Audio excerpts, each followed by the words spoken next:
Good morning all of you. मैं doctor Shubham from IMS BHU अपने इस यूट्यूब चैनल ट्राइएस क्लासेस पर आपका स्वागत करता हूं।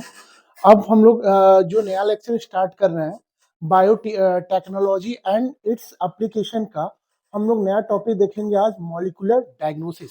ठीक है, तो हमारे स्लाइड में पहला चीज जो लिखा है test, that is called ELISA. इसका फुल फॉर्म होता है बच्चों enzyme linked immunosorbent assay. It is a technique of detecting a very small amount of protein, antibody or antigen with the help of enzyme peroxidase and alkaline phosphate। ठीक है, तो ये जो diagnosis होता है, it is an example of early diagnosis. ये किसका example होता है? अर्ली डायग्नोसिस का। अभी उस सारे मेथड्स को हम लोग सीखेंगे। ठीक है, सेकंड चीजें जो दिया है, ELISA is quick method of diagnosis of pregnancy, detection of HCG in urine। इस टेस्ट से हम लोग क्या करते हैं बेटा? हम लोग डिटेक्ट कर देते हैं प्रेगनेंसी का अर्ली साइन और सिम्टम्स। ठीक है, तो एक हम लोग अपना कॉन्सेप्ट सीखते हैं। जैसे हमारा एक पैथोजन है,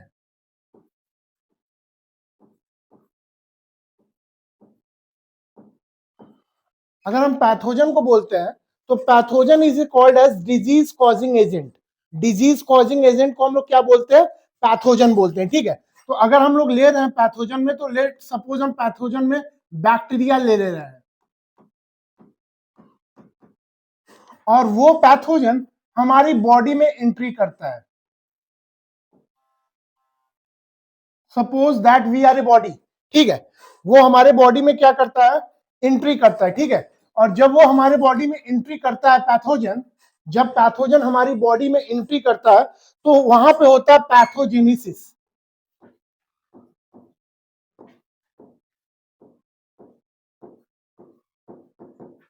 वहां पे होता है पैथोजेनेसिस, और आफ्टर पैथोजेनेसिस हमारे बॉडी में कुछ साइन और सिम्टम्स आते हैं। दो चीज होता है, एक होता है साइन, एक होता है सिम्टम्स।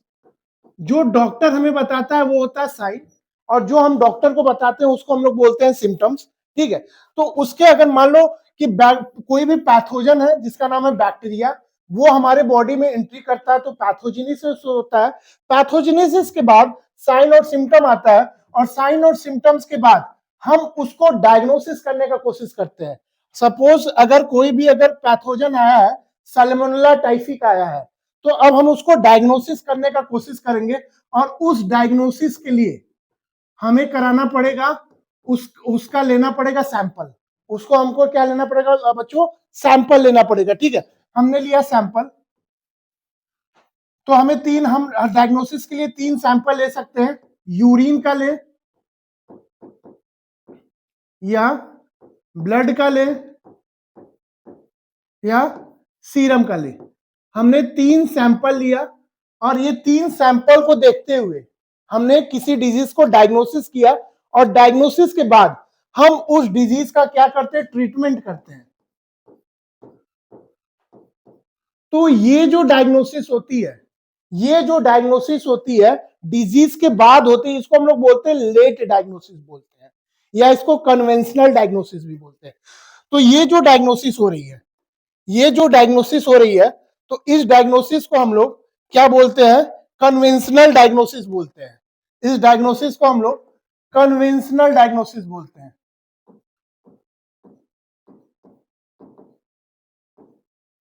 और लेट डायग्नोसिस,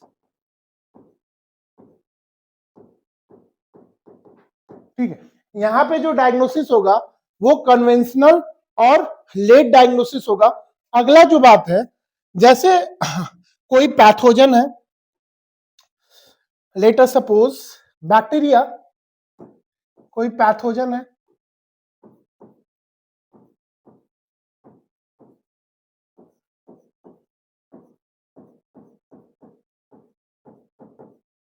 और ये पैथोजन हमारे बॉडी में एंट्री करता है,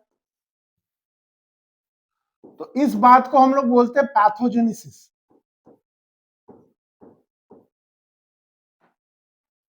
और पैथोजन जब हमारे बॉडी में एंट्री करेगा तो वो कराएगा पैथोजेनेसिस, और उसके बाद साइन और सिम्टम आएगा।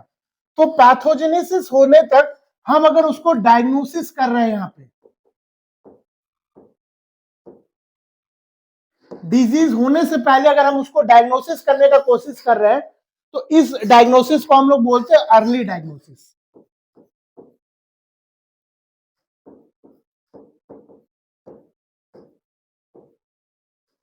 और अर्ली डायग्नोसिस में आपका आता है एलाइजा, आरटीपीसीआर। आरटीपीसीआर दोनों में आता है, कन्वेंशनल में भी आता है, कभी कभी कन्वेंशनल में भी आएगा, और कभी कभी आपका अर्ली डायग्नोसिस में भी आएगा। और तीसरा जो होता है that is called recombinant DNA technology, वहां पे भी आएगा, that is called recombinant DNA technology में भी आएगा। तो हमने ये सीखा जो दो प्रकार की डायग्नोसिस होगी, एक early diagnosis, late diagnosis. Late diagnosis जो डिजीज साइन और सिम्टम के बाद हम पता करता है, और साइन और सिम्टम के पहले जो हम डायग्नोसिस कर दे उसको, उस डायग्नोसिस को हम लोग क्या बोलेंगे, अर्ली डायग्नोसिस। और लेट डायग्नोसिस को हम लोग बोलते हैं कन्वेंशनल डायग्नोसिस। ठीक है, जैसे हम देखते हैं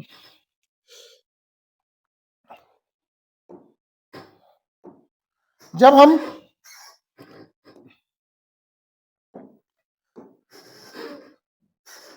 हमारी पोस्टिंग लगती है, जब हमारी पोस्टिंग लगती है तो वहां पे हमें ब्लड सैंपल लेना सिखाया जाता है। सेकेंड ईयर ऑफ एमबीबीएस में हमें ब्लड सैंपल लेना सिखाया जाता है। ठीक है, तो अगर कोई भी पैथोजन है, हमने एक बात सीखा था, एक कॉन्सेप्ट हमारे दिमाग में आ चुका है, पैथोजन इज कॉल्ड बैक्टीरिया, और we suppose that is a body, और इसी हमारी बॉडी में क्या होगा, पैथोजेनेसिस। उससे पहले अगर हम डायग्नोसिस कर लेंगे तो इस डायग्नोसिस को अर्ली डायग्नोसिस बोलेंगे। और हमें पैथोजन के कुछ मॉलिक्यूल्स को लेना पड़ेगा अर्ली डायग्नोसिस के लिए।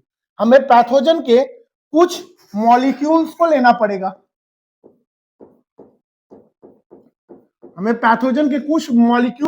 पड़ेगा, और किसके लिए लेना पड़ेगा, अर्ली डायग्नोसिस के लिए। तो हम पैथोजन के किस मॉलिक्यूल्स को ले सकते हैं, हम लोग ले सकते हैं डीएनए को ले सकते हैं, आरएनए को ले सकते हैं, ग्लाइकोप्रोटीन को ले सकते हैं। तो इस अगर मॉलिक्यूल्स के आधार पर हम डायग्नोसिस कर रहे हैं तो इस बात को हम लोग बोलते हैं मॉलिक्यूलर डायग्नोसिस। इस बात को अगर हम पढ़ते हैं तो हम लोग क्या पढ़ते हैं, मॉलिक्यूलर डायग्नोसिस। ठीक है, तो हम लोग वहां पे सैंपल लेना सिखाया जाता है। ठीक है, तब अगर कोई भी जो स्टूडेंट है मेडिकल का, वो सैंपल लेता है ना, तो सैंपल लेते समय वो किसी एचआईवी पेशेंट का सैंपल लेता है, और जब एचआईवी पेशेंट का सैंपल लेता है तो उसी नीडल से सैंपल लेते समय गलती से उसके हाथ में प्रिक हो जाता है। ठीक है, और जब उसके हाथ में प्रिक हो जाता है तो यहां पे ये जो एरिया होता है इसको हम पियर्स बोलते हैं। ठीक है, ये जो एरिया होता है इसको हम पियर्स बोलते हैं, जहां पे गलती से प्रिक हुआ है निडल, फिर अचानक से जीआर हमें बताता है कि अगर जिसका तुम सैंपल लिए हो वो ऑलरेडी एचआईवी पॉजिटिव था, तो वहां पे कुछ अगर यहाँ के हम लोग एरिया से ब्लड के सैंपल को लेते हैं तो कुछ सस्पेक्टेड डीएनए हमें मिलता है, और ये सस्पेक्टेड डीएनए बहुत स्मॉल अमाउंट में होता है, ये बहुत स्मॉल अमाउंट में होगा, बहुत ही छोटे अमाउंट में होगा, बहुत ही स्मॉल अमाउंट में होगा। और इस सस्पेक्टेड डीएनए को हम लोग रेट्रोवायरल ड्रग से सही कर सकते हैं। वहां पे हम इसको क्या कर सकते हैं, वहां से थोड़े से सस्पेक्टेड डीएनए को हम कुछ ड्रग्स को देके उसको सही कर सकते हैं, ताकि जो सस्पेक्टेड डीएनए हो वो मल्टीप्लाई ना करा पाए ज्यादा। ठीक है, तो यही हमारा टॉपिक है, मॉलिक्यूलर डायग्नोसिस।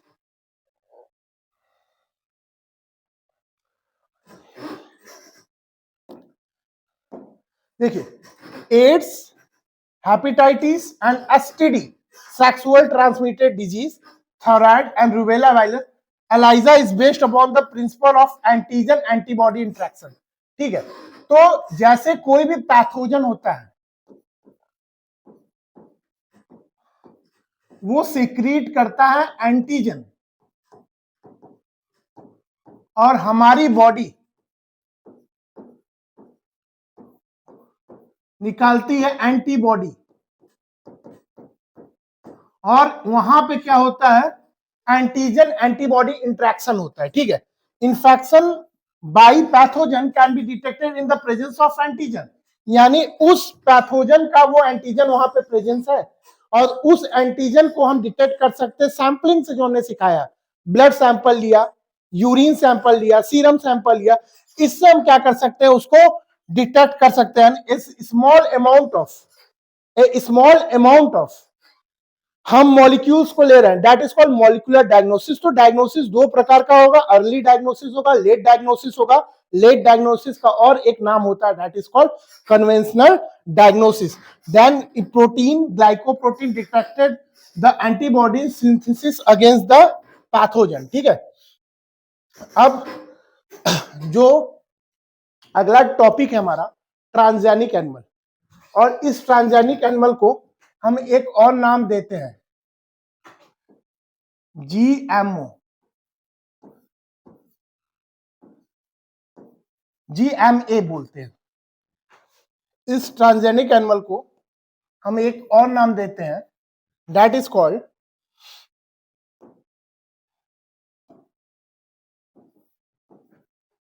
जीएमए,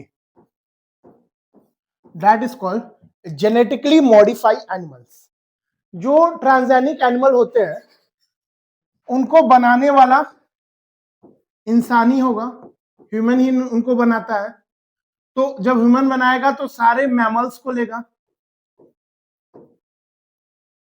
ठीक है, देखते हैं, animal which has been genetically modified incorporating alien gene to possess and express foreign gene are called as transgenic animal। इसको हम लोग क्या बोलते हैं, ट्रांसजेनिक एनिमल। ठीक है, और ट्रांसजेनिक एनिमल में transgenic rat, rabbit, pig, sheep, cow, fish has been produce 95% में। 95 जो ट्रांसजेनिक एनिमल होता है वो माइस होता है, क्योंकि माइस को हम इजिली अपने लैब के सैंपल में ले सकते हैं। ठीक है, अपने लेबोरेटरी में हम अचानक से हम माइस को ले सकते हैं। ठीक है, बट हम लोग मैमल्स, तो हाथी भी है, उसको हम नहीं ले सकते अपने लैब में। ठीक है, तो सैंपल के लिए बेस्ट होता है वहां पे माइस ही होता है ना, तो इसलिए हम लोग ट्रांसजेनिक एनिमल में ज्यादातर माइस ही लेते हैं।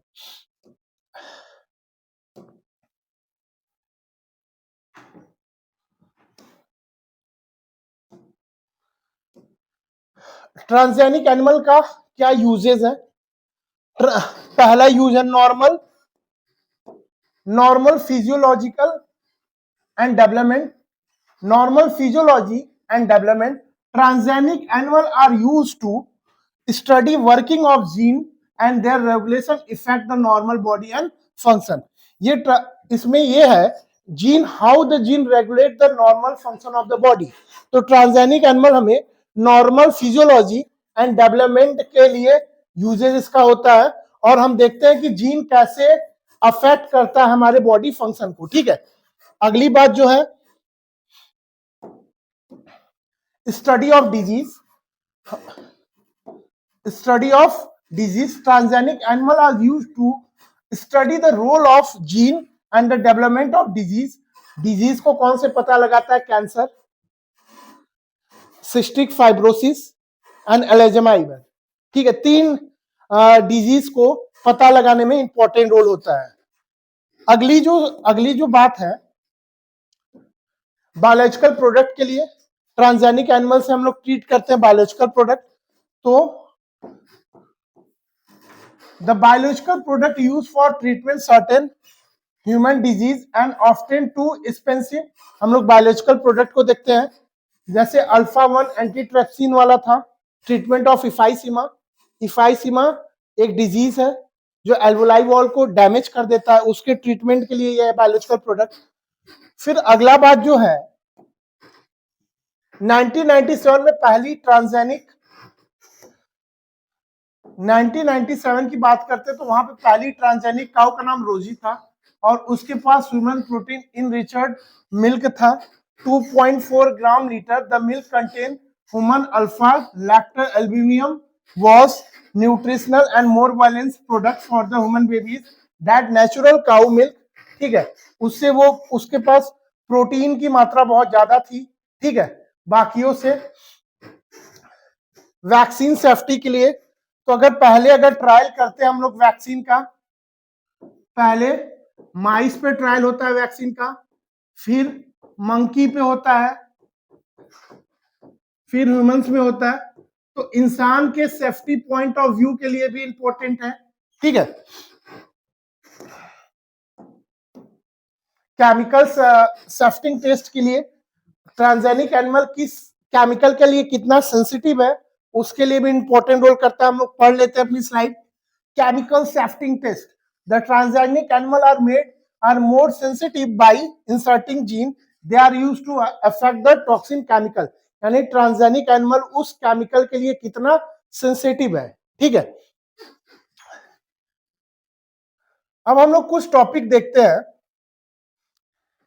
एक टॉपिक देखते हैं हम लोग,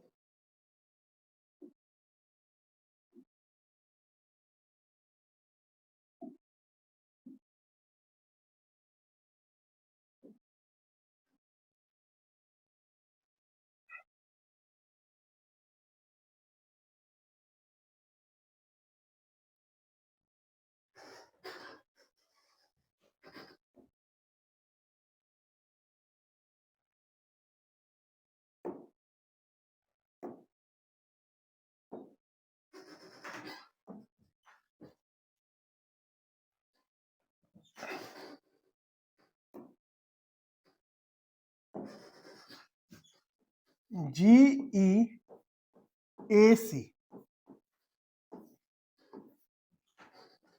ये एक अप्रूवल कमेटी है जिसका नाम है जेनेटिकली इंजीनियरिंग अप्रूवल कमेटी। और ये जो कमेटी है वो डिसीजन लेता है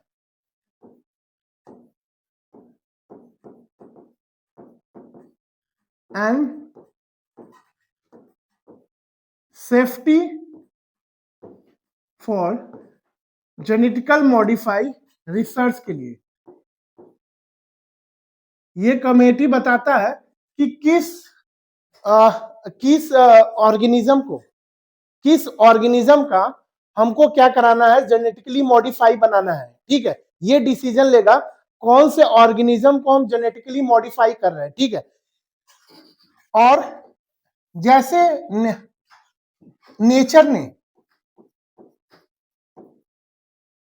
हर स्पीसीज को इक्विवेलेंट बोला था, इक्वल किया था। ठीक है, पर वहां पे इंसान को दिमाग ज्यादा मिलता है और जब इंसान को ज्यादा दिमाग मिलता है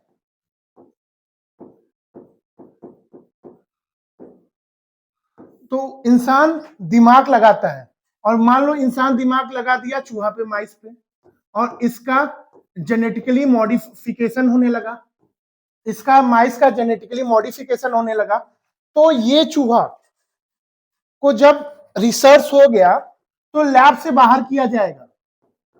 तब ये बाहर जाएगा तो उन चूहों के लिए जो इसके साथी चूहे हैं उनसे या तो बहुत ज्यादा ये डेंजर हो जाएगा, उनको मार देगा, बहुत ज्यादा डेंजर हो जाएगा, या तो बहुत ज्यादा ये कमजोर हो जाएगा कि साथी जो चूहे है इसके कम, जो इसके साथ वाले चूहे इसे मार देंगे। ठीक है, तो हम लोग सीख रहे हैं बच्चों, एक कमेटी है जिसका नाम है जेनेटिकली इंजीनियरिंग अप्रूवल कमेटी, और वो डिसीजन लेता है कि किस ऑर्गेनिज्म का हम रिसर्च करेंगे, जेनेटिकली मॉडिफाई करेंगे।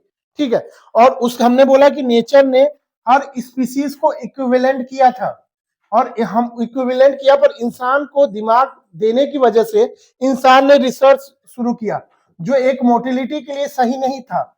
उसने माइस पे रिसर्च किया, और माइस को क्या किया, जेनेटिकली मॉडिफाई किया, और जब जेनेटिकली मॉडिफाई कर देगा तो फिर उसके बाद वो लैब में उसको नहीं रखेगा, और जब लैब में नहीं रखेगा तो ये क्या करेगा, ये बाहर जाएगा चूहा। तो ये बाहर के चूहों के लिए, अपने साथी चूहों के लिए डेंजरस हो जाएगा, या तो बहुत ही कमजोर हो जाएगा, इसके साथ वाले इसको चूहे इसको मार दे। ठीक है, तो अगर किसी भी स्पीसीज का एक है topic that is called biopatent. हम लोग biopatent are given for producing a new product or invention. Second, modify or and improved early invention to technique how to new design concept. ठीक है, तो अब ये देखिए, अगर कोई भी स्पीसीज है और इस स्पीसीज का जेनेटिकली मॉडिफिकेशन होता है, ठीक है, तो उस प्रोडक्ट का ऑथराइजेशन कराने के लिए हम लोग क्या करते हैं, उसका पेटेंट करते हैं। तो इसका ठीक एक एग्जाम्पल है अमेरिका। अमेरिका ने क्या किया,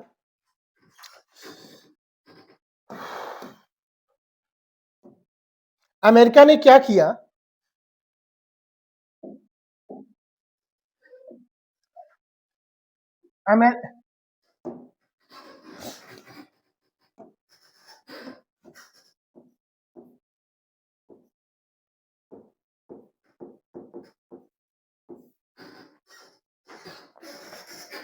अमेरिका ने एक न्यू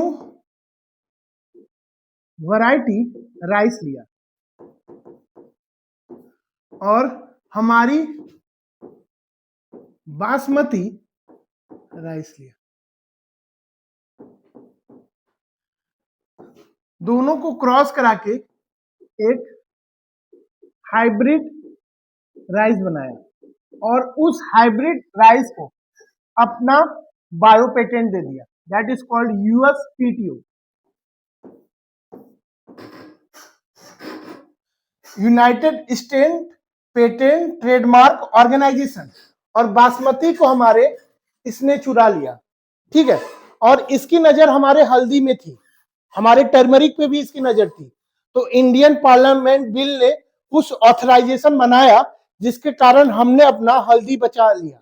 ठीक है, इसने हमारी राइस को ऐसे किया कि न्यू वैरायटी राइस को हमारे इंडियन बासमती राइस से क्रॉस करा के हाइब्रिड राइस बनाया, और उस राइस को अपना ऑथराइजेशन करा दिया United State patent trademark organization से। ठीक है, और बायोफिरेसी टॉपिक हम देखते हैं। बायोफिरेसी is an genetic resource indigenous to a country, and many organizations, multinational companies exploit or patent biological resource or their nation without proper authorization, without the compensatory, without the country consent। ठीक है, अब इसका हम लोग simple में समझते हैं। बायोफिरेसी क्या होता है, use of bio resource by multinational companies and other organization without getting a compensatory payment. हमें वहां का पेमेंट भी नहीं मिलेगा। हमारे बायो रिसोर्स को यूज करे कोई मल्टीनेशनल कंपनी और अदर कंट्री, जिससे हमें उसको पेमेंट भी ना मिले और हमको प्रॉपर ऑथराइजेशन भी ना मिले। ठीक है, और उस चीज को ले जाके वो अपने कंट्री में अच्छा यूज करें, इस टर्म को बोलते हैं हम लोग बायोफिरेसी। ठीक है, तो और अगले क्लासेस से हम कुछ और लेक्चर के साथ स्टार्ट करते हैं। Thank you.